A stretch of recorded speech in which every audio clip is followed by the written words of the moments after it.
والصلاة والسلام على رسوله محمد وآله وصحبه وأهل بيته وذرياته وأولياء أمته أجمعين. قال رسول اللہ صلی اللہ علیہ وسلم حسین منی وأنا من الحسین. حضور سرکار دو عالم صلی اللہ علیہ وسلم کا ارشاد مبارکہ ہے. ابو یعلا سے یہ حدیث مروی ہے. فرمایا رسول خدا صلی اللہ علیہ وسلم نے حسین مجھ سے ہیں اور میں حسین سے ہوں. ابو ہریرہ رضی اللہ تعالیٰ عنہ فرماتے ہیں مستدرک میں حاکم نشابوری نے اور خطیب بغدادی نے تاریخ بغداد میں بھی نقل کیا اور دوسری کتب حدیث اور سیر میں یہ روایت آئی ہے کہ حضور صحابہ اکرام فرماتے ہیں جس میں سے ابو ہریرہ رضی اللہ تعالیٰ عنہ جو جلیل القدر راوی ہیں وہ فرماتے ہیں کہ ہم ایک روز رسول اللہ صلی اللہ علیہ وسلم کے ساتھ ایک دعوت سے لوٹ رہے تھے. راستے میں حضور سرکار دو عالم صلی اللہ علیہ وسلم جب صحابہ کے ساتھ گزرے تو دیکھا کہ ایک پیڑ کے نیچے آقا حسین علیہ السلام اور کچھ بچے کھیل رہے ہیں. حضور سرکار دو عالم صلی اللہ علیہ وسلم آپ کے پیچھے گئے اور وہ جب حضور ایک سمت حضور ان کی طرف جاتے تو وہ دوسری سمت چلے جاتے حتیٰ کہ حضور سرکار دو عالم صلی اللہ علیہ وسلم نے انہیں پا لیا اور آپ کے چہرے مبارکہ کو بوسہ دیا اور فرمایا کہ حسین سبت من الاسباط، یعنی سبت کے عربی میں معنی پوتے کے ہوتے ہیں، یعنی بیٹے کے معنی ہوتے ہیں، لیکن مفسرین نے اور شارح حدیث نے سبت کے معنی ایک امت اور ایک قوم کے بھی رکھے ہیں. تو شارح حدیث فرماتے ہیں کہ ایک حضور کے اس ارشاد مبارکہ کے معنی یہ ہیں کہ حسین کئی قوموں میں سے ایک قوم ہے اور اس قوم کے اسباط یعنی سبت الاسباط ہیں، یعنی کئی قوموں میں سے خود اپنے آپ میں ایک تحریک اور اپنے آپ میں پوری امت ہیں. اور فرمایا کہ اللہ میں اس سے محبت رکھتا ہوں اور تو بھی اس سے محبت رکھ اور اس سے بھی محبت رکھ جو حسین سے محبت رکھے. یہ بہت معروف حدیث شریف ہے جو میں نے پیش کی. تو آقا حسین علیہ السلام کے بہت سارے فضائل و مناقب ہیں. آپ کی ذات مبارکہ کے محاسن اس قدر زیادہ ہیں.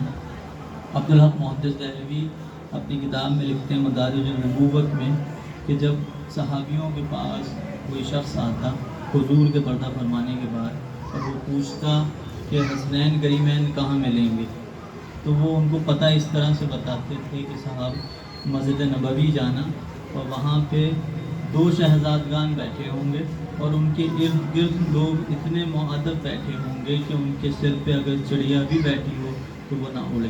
تو آقا حسین علیہ السلام کے فضائل محاسن بہت ہیں. ایک آپ کے جو محاسن میں سے ہے وہ یہ کہ آپ جب اندھیری تاریک راتوں میں چلتے تو آپ کے چہرے سے اس قدر نور کی شعائیں نکلتی کہ اصحاب حسین علیہ السلام فرماتے ہیں کہ ہمیں اندھیرے میں کسی مزید دوسری روشنی کی حاجت نہیں ہوتی. تو آقا حسین علیہ السلام کا غم، آقا حسین علیہ السلام کی محبت. یحییٰ بن زکریا رضی اللہ تعالیٰ عنہ کا ذکر سفر کربلا کے دوران امام زین العابدین علیہ السلام فرماتے ہیں کہ میرے ابا میرے والد بزرگوار حضرت امام حسین علیہ السلام کثرت سے یحییٰ بن زکریا کا ذکر فرماتے تھے. انجیل میں یحییٰ بن زکریا کا ایک مقولہ مشہور ہے. وہ فرماتے کہ یحییٰ بن زکریا پہ کس قدر ظلم ہوا. وہ فرماتے کہ میری بھی مثال امت محمدیہ میں امت مصطفی میں یحییٰ بن زکریا جیسی. اور یحییٰ بن زکریا حضور کے لیے کیا فرماتے ہیں، اس کا ذکر بائبل میں آتا ہے. یحییٰ بن زکریا فرماتے ہیں کہ میں حضور میں جب وہ یہودیوں کے پاس ان کو عیسیٰ علیہ السلام نے بھیجا تو ان کو یہ گمان ہوا کہ یہ وہ آخری نبی ہیں جن کے بارے میں ارشاد فرمایا گیا. تو یحییٰ بن زکریا نے وضاحت فرمائی اور فرمایا کہ میں وہ نہیں ہوں جو آپ مجھے سمجھ رہے ہیں، میں یحییٰ ہوں زکریا کا بیٹا. اور فرمایا کہ وہ آخری نبی جو ہوں گے ان کا نام احمد اور محمد ہوگا اور اور میں اگر ان کے نالین مبارکہ کا تسمہ بھی بن جاؤں تو یہ میرے لیے بہت بڑی بات ہے۔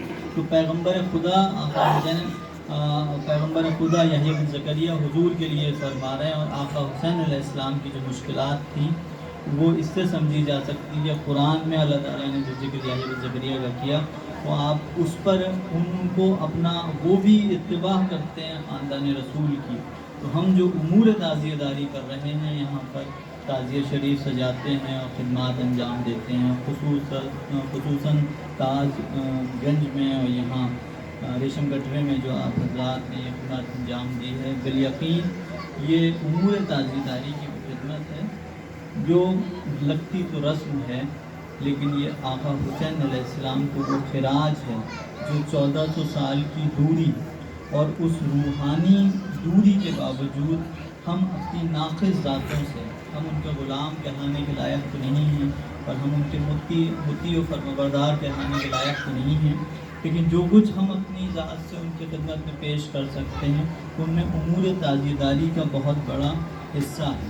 تو آپ حضرات جب تعزیہ داری کے کسی معاملات میں شامل ہوں اور شرکت کریں تو اس میں صرف اور صرف عشق رسول اور آل رسول کو مد نظر رکھیے۔ آپ کو کسی مفتی، عالم، فاضل کے کسی فتوے کی ضرورت نہیں ہے، کیونکہ یہ کلچر ہے، ہماری لیگیسی ہے، ہماری تہذیب ہے۔ اس کا تعلق اسلام کے فنڈامنٹل سے نہیں ہے، فقہی جورسپریڈنس لا آف اسلام سے نہیں ہے، جورسپریڈنس لا آف اسلام سے نہیں ہے، فقہی اصول سے نہیں ہے، وہ صرف فرائض و واجبات کے لیے ہے۔ یہ ہماری رسومات ہیں، جن یہ ہیں تو وہ پانچوں فرض اور دوسرے اسلام کے فرض محفوظ ہیں، اور اگر یہ رسومات نہیں ہیں تو آپ سمجھ لیے کہ وہ فرض بھی آپ کو بحسن خوبی ادا نہیں کرنے دیا جائے گا۔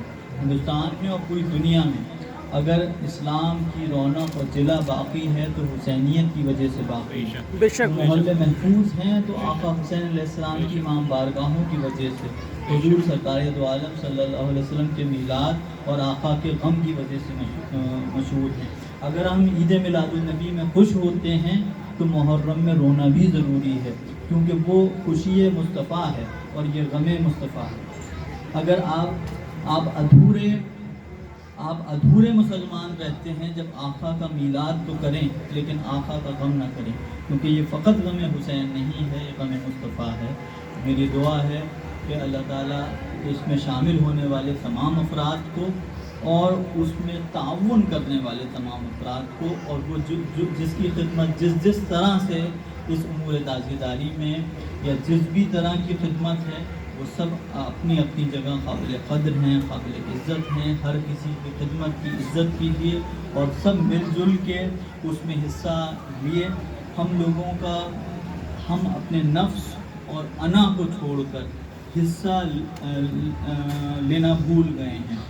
آج کل بڑا یہ ماحول ہو گیا ہے کہ لوگ چھوٹی چھوٹی تنظیمیں بناتے ہیں، ان میں جھگڑے ہوتے ہیں، اور جھگڑے کی وجہ یہ ہوتی ہے کہ ہر انسان کو ایک مرکزی جگہ چاہیے ہوتی ہے۔ ضرورت اس کی نہیں ہے۔ حضور کی بارگاہ اور آقا حسین علیہ السلام کی بارگاہ میں مقبول خدمت، چاہے وہ پوشیدہ ہو یا ظاہر ہو، وہ ان کی بارگاہ میں مقبول ہے، بلکہ پوشیدہ خدمتوں میں اخلاص زیادہ ہوا کرتا ہے۔ تو ہمیں آقا حسین علیہ السلام کا اللہ تعالیٰ اخلاص عطا فرمائے، ان کی محبت عطا فرمائے، اور ہماری جو کچھ کمیاں خامیاں رہ گئی ہیں انہیں دور فرمائے، اور ہمیں آقا حسین علیہ السلام کا ادب اللہ تعالیٰ عطا فرمائے۔ وآخر دعوانا الحمد للہ رب العالمین۔